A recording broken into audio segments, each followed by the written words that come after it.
product he's designed, I had already like, how can I use this? So I'm so convinced that you all fall in love with his design. So I'd like to ask you your warmest applause for Ianus Keller.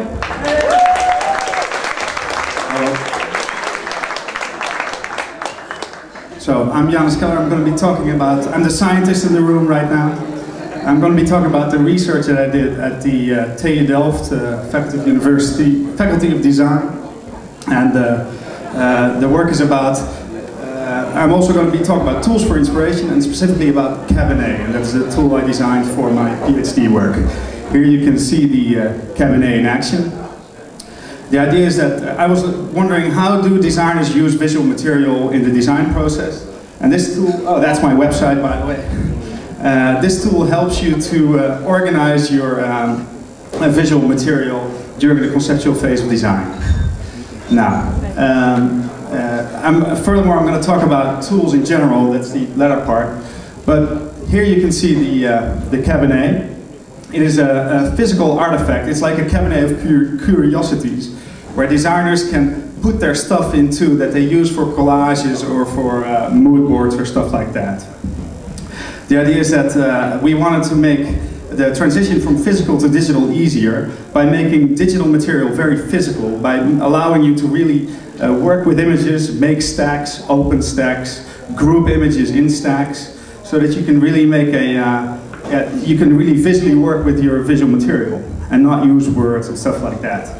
But the most important thing is that when you see something in the world around you, that you can take it home and add it to your collection. And this is where the scanning comes in.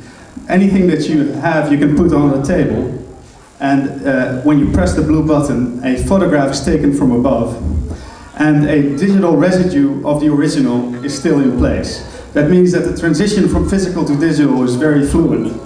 And the only thing that you have to do is crop the image, and then that cropping is added to the collection, and you can use it for communicating with your friends and to use it in collage and mood board. The only thing that you now have to do is, again, give it a place, because the idea is that everything that you do in Cabinet is based on composition and layout instead of words and verbs.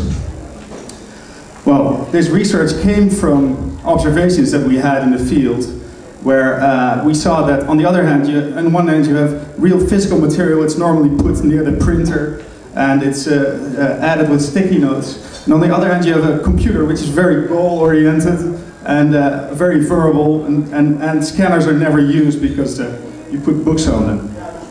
Well, we took Cabinet and put it into the field, so it has been used at Waag's design agency, Fabriek, and at Smoel. And very nice, at Smoel you can see this is a table where we put Cabinet, and we put it there for 1 month. Not as an evaluation, but really to find out what does that do with designers. And what you can see is that the transition becomes very fluent. One of the designers had a yellow sticky note, or a pink sticky note, begin here, and I mean here, and this is a digital sticky note. So the physical and the digital sticky note were both present at the same time.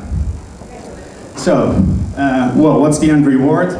Cabinet has resulted in a nice PhD thesis, and I've had the opportunity to have a PhD at TU Delft. The first one was cum laude on a design, instead of on a thesis on scientific work. But what I really want to talk about, what my thinking is about now, is tools. Tools are very important. And to design tools is a different approach than to design products. If you design a hammer or a cloth, you don't know what you're gonna, I mean, you do it for a user, but you don't know what the user is going to do with it. So the idea is, this is my daughter Chris making a painting with the tools that someone designed for her. So any artifact built by a tool user is unexpected. And that makes it very interesting, because a tool in effect, normally when you design something, well, let me see, in the world of software, people build open tools where people can do stuff on, which is basically a platform. So a browser, you can do anything in that. And virtual Second Life, you can do stuff in that. But this is basically only giving people a broomstick and not giving them a whole broom. And that's basically giving people and the other side is that what people do is they build features on top of this broomstick, so you get browsers with huge amounts of features in them, or you get things that don't work. And what you should look at as a designer of tools is to think about design as tools, as users, as makers. And well, in my previous life I was a product designer, and I made things like a phone booth. And I never thought that people would sit on their bikes and call, but people do. And if you look at that, then users become creative people and not just consumers of your product.